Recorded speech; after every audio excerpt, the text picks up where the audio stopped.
Olá, meus queridos, tudo bem? Prof. Andressa Munaro aqui e estamos ainda na nossa linha de desmembrar o projeto de pesquisa e construir o TCC, a monografia ou o que quer que vocês estejam fazendo. O que a gente vai conversar hoje? Sobre as hipóteses de pesquisa, tá? Se você está vendo esse vídeo, naturalmente você já tem um problema de pesquisa. Se neste momento você diagnosticou que não tem um problema de pesquisa, para esse vídeo e volta para o vídeo de problema de pesquisa, porque as hipóteses são para quem já tem um problema com o ponto de interrogação, como eu sempre bato na tecla. Então, lembre, tudo gira em torno do problema de pesquisa. É necessário, eu brinco com os meus alunos sempre. Tem que fazer eco na cabeça de vocês. Qual é o meu problema de pesquisa? Aonde é que está o ponto de interrogação? Se não houver isso, a gente não consegue avançar. Primeiro, porque a gente não vai ter hipótese. Segundo, porque vocês não vão conseguir escrever. Escrever sobre o quê? Eu não tenho um problema de pesquisa. Então, decifrem e delimitem neste momento, ou os que já têm, ótimo, o seu problema. Por quê? Doravante, tudo terá ligação com ele, seja as hipóteses, seja o sumário, seja aquilo que você vai escrever. Eu dizia ontem a uma orientanda, na dúvida do que escrever, volta ao programa de pesquisa, por duas razões. A uma, você não vai escrever coisas desnecessárias, porque se a gente não tem um problema de pesquisa, a gente começa a fazer ilações e não responder o problema. E a duas, sempre terá o que escrever. Na dúvida do que escrever, volte ao seu problema, sempre retorne a ele. Mas o que que são hipóteses? Vamos no básico, vamos no dicionário. O dicionário nos ensina que é uma suposição, tá? É uma possibilidade, é uma teoria. Por isso que se fala de hipótese. Tá bem, prof, mas onde é que entra as hipóteses no problema? Lembra que eu sempre disse a vocês que o grande propósito do TCC, da monografia, é responder a um problema? Muito bem. Vocês terão páginas e páginas e páginas para responder esse problema e fazer com que o seu leitor também entenda que essa possa ser a resposta adequada. Mas lá no início, no projeto, e até mesmo na introdução, você tem que apresentar hipóteses, você tem que apresentar possibilidades. Por exemplo, eu tenho um problema de pesquisa que eu só vou saber o resultado quando da conclusão. Muito bem. E no meio do caminho tem que fazer aquelas idas e vindas e verificar essas hipóteses. Por isso que o teu TCC, o teu projeto de pesquisa, ele precisa, depois que apresentar o problema, as hipóteses, que são possibilidades precárias. E por que que são possibilidades precárias? Porque elas só serão factíveis quando dá conclusão. Lá na conclusão, você vai dizer a hipótese A foi verificada, ou a hipótese B foi verificada. Quantas hipóteses, prof? No mínimo duas, né? Porque senão, se eu apresentar uma hipótese, significa que eu já sei a resposta do problema, né? Então, eu sempre faço sugestão aos meus orientandos que no mínimo duas. Acho que dois é um bom número. Ah, mas eu tenho três, quatro, cinco. Excelente, não tem problema. Não há proibição. Mas pelo menos duas. Porque se você apresentar uma hipótese, desde a introdução eu já sei qual é o teu resultado de pesquisa, né? E pesquisa a gente constrói. Caminho a gente vai trilhando ao longo da pesquisa.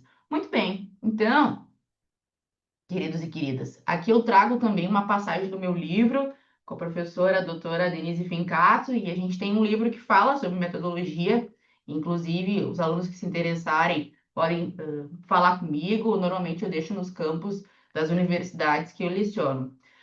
Todo problema de pesquisa deve estar acompanhado de hipóteses provisórias. Evidentemente, ela só vai se concretizar no fim.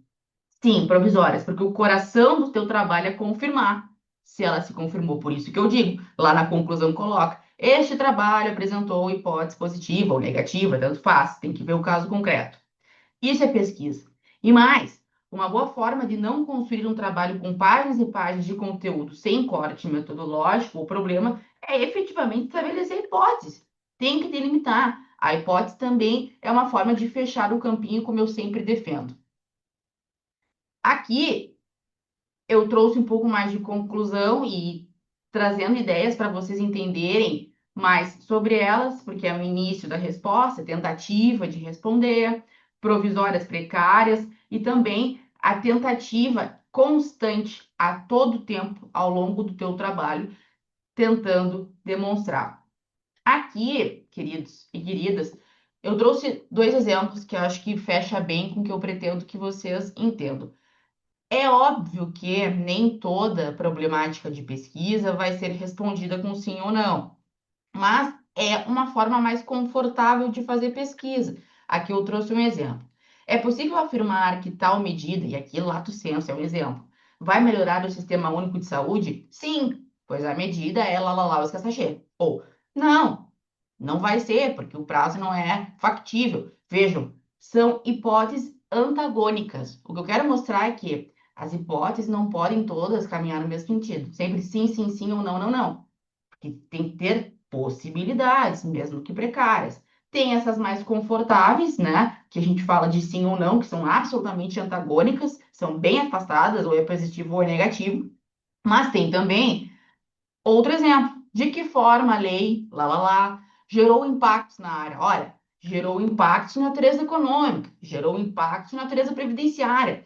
Elas são antagônicas, elas são diferentes. Então, não é possível que um trabalho apresente sempre hipóteses afirmativas, ou sempre negativas, ou sempre girando no mesmo mundo, porque senão são apenas a resposta que o pesquisador deseja. O pesquisador tem que pesquisar e tem que comprovar que aquelas hipóteses se confirmaram, tá certo? Muito bem, e para fechar aqui esse nosso videozinho, lembrem, a hipótese é provável, é provisória, é suposta, é um teste. Vocês não estão presos a ela. Lá no fim, ela se confirma ou não se confirma, ou pode aparecer uma variável no meio do caminho.